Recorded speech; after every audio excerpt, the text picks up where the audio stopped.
Hey, it's Ben here from the Strength Factory, and today I'm going to be telling you how I've got consistently a little bit faster every year for the last 10 years. For the last 10 years now, since I started the Strength Factory and I've been living in Bristol, I've got a little bit faster every single year. And now at the age of 44, I'm faster than I've ever been. I'm going to tell you today about how I think I've achieved that, what that trajectory is, and more importantly, how you can do the same thing too, no matter how old you are. So, number one, it's really simple. I wanted to get better. You know, I've put my mind to it. I knew I wanted to be a better rider, like in terms of both racing, but also just myself and my enjoyment of the sport. I want to progress in the things that I do, and that includes mountain biking. So I've really gone out to enjoy my riding, but over the last 10 years, I've put a lot of time, effort, and deliberate thought and process into actually improving. And that's the first thing you need to do, is have that mindset that you want to improve and be willing to make changes. Remember Albert Einstein? Well, I didn't know him, but you know what I mean. What did he say? Insanity is doing the same thing over and over again and expecting different results. So if you just keep doing the same old stuff, you're going to get to a point where you're not going to make any more progress. You need to change things. You need to be in that mindset where you are going to improve and you want to improve. The second thing that I've done is kind of obvious, but loads of you don't do it, is I went and got skills coaching. I put some hard-earned cash down and I went and saw some coaches. And I've done that pretty much every winter for the last 10 years. And the thing is that when I go to those skills coaches, you've absolutely just got to put your ego and how good you are aside and just be willing to go back to basics. So even though I've been riding for years, I'm quite happy if the coach tells me to ride around those cones on the fire road, because often it's the fundamentals, those basics that you aren't getting right, that are holding you back from taking that next step. So I paid for coaching. I'm willing to do the basics, to do the boring stuff that you might think you're too good to do. And then after those coaching sessions, this is the key, I think, is that I then spend some time riding slower, riding deliberately, thinking about what I'm trying to improve. Because if you just ride at the same pace as before, then you ride in the same way as before. So after those coaching sessions, I drop in last with my friends. I ride slower. I'm thinking about what I do because I'm trying to improve my technique. And then the speed feeds back in, and guess what? You're a better rider. Oosh.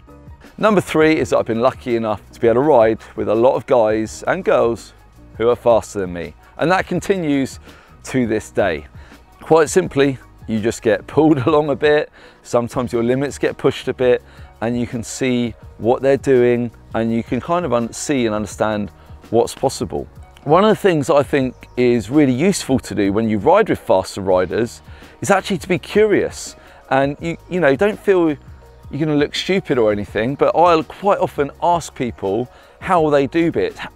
You know, if someone just gaps me and suddenly drops me over an off-camber rooty section, when we get to the next stop or the next climb, I'm asking them, how did you do that? And how did you wait?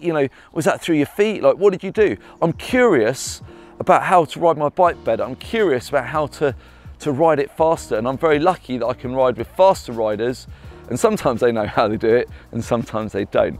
A little example would be last summer, I went to Morsey with the boys trip, and I'm away riding with a guy called Duncan Ferris, who is like an elite level rider, head of trail crew at Bike Park Wales, and he could do amazing things on a bike that I can't.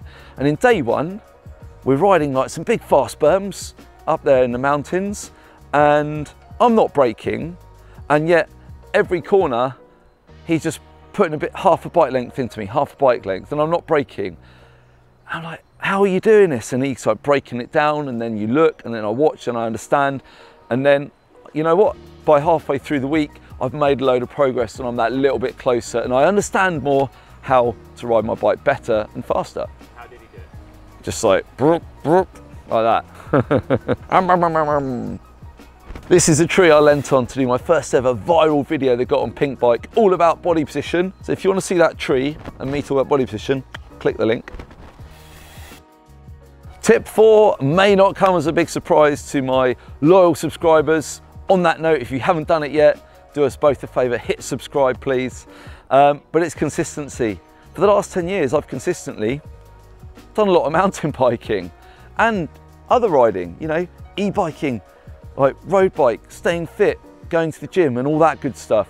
But one of the things that's helped me to be consistent is avoiding like big injuries. Now, look, touch wood, okay, hopefully this isn't going to jinx me, but I think there's obviously an element of luck there, but obviously an element of being physically prepared and making good decisions where I'm not susceptible to peer pressure anymore. Now I'm a grown up basically. I'm only going to ride features when I feel good about riding them, and I do push my limits. In the last year I've done the biggest jumps of my life at the age of 43, 44 years old. But I've hit those jumps knowing that I've done the slightly smaller one the year before and the slightly smaller one the year before that, and then I only do them when the stars align and I feel really good on my bike and 100% sure that I can do it. So I think you need to make good decisions about how good you are, how well you're riding on the day, the features that you hit, the speeds that you go, and how much risk you take, because there's nothing worse for your progression than having big injuries that lead to big times off the bike.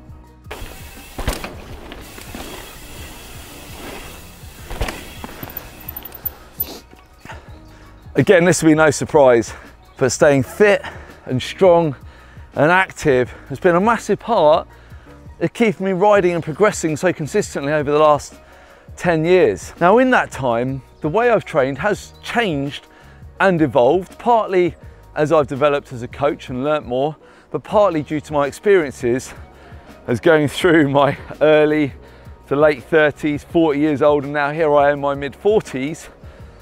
And the way I've trained has evolved to just be a little bit kinder to my body with a bit more of a long-term outlook, rather than just focusing on the biggest deadlift, the biggest back squat like I used to. And I used to be pretty good at those. I had like a 2.5 body weight deadlift, a double body weight back squat and all that good stuff. And it was cool and I loved it. But at this point now, I do a lot more work on a single leg with lighter weights and in different direction. And I'm just really focusing on feeling good, okay? And then when I do feel really good in the gym, then I push those weights, okay? So I'm taking a bit of a different approach to that strength training, which is more focused on longevity rather than just maxing out and banging the big numbers all the time. On that note, this is the exact approach that I take with the Over 40s mountain bike program. It's the #1 program out there for mountain bikers midlife, whether you're a man or a woman, juggling like a busy schedule. Maybe you're new to training, or maybe you're coming back to training and back to fitness after like work got too busy or family life or whatever it is. It's just built to build you up in a really positive way so you can enjoy your riding more and improve your quality of life. You don't need a gym. Check out the link in the description below the video, and if you've got any questions, drop them in the comments. I guarantee you'll be a better rider or your money back. My tip number 6 to keep on improving is possibly specific to me, but I think you could probably learn from it too, is that I changed my attitude to certain trails and conditions and things like that, and really started to ride things that maybe I didn't always enjoy or wasn't so good at riding basically, and that really helped me to improve. And actually where we are now in this sweet little spot on the edge of Bristol where I live is a prime example. A decade ago when I moved here, these woods to me, I would say, oh, I only ride there in the dry, because it's really tricky here in the wet. It's hard packed, it's a bit clayey, your tyres don't dig in the wet and you skate about all over the place. And then I think the year before lockdown, I just had a bit of a shift where I'd made a bit of progress on my bike, and I said, this winter, I'm going to ride these trails all winter, no matter what. And at first I was all over the place. I was terrible. I could barely ride it and I was really slow. But guess what? You change that mindset. I changed my outlook of these trails and I rode them all winter. And that winter was probably one of the winters where I made the greatest progress in my skills and my riding. And now I love riding here all year. And it may be the same for you. You may avoid certain trail conditions or a certain you know, trail network or spot like this one. And you know why? It's probably because you're not very good. I wasn't. Change that attitude, work on it, okay? Embrace, you know, those crap rides in the short term where those rides were slow, they were awkward. I felt like a bad rider. You kind of get home and you're a bit like, oh, I'm not very good at riding. But in the long run, now actually, I'm all right at riding, and I love riding here all year. So change your outlook. Maybe you've got some limiting beliefs, okay, about the places and terrain and conditions that you ride in. The final one is simple. I f***ing love it. I love mountain biking, and I feel really lucky to have it in my life. I feel lucky to work in mountain biking, where mountain bikers see me every day at the gym, and all my mates are doing mountain biking.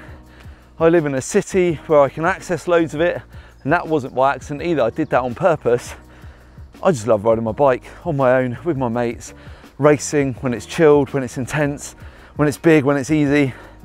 I love riding my bike, and at the end of the day, that's probably the most important thing. Hope you love riding yours too. Have a great day. I'll be back soon.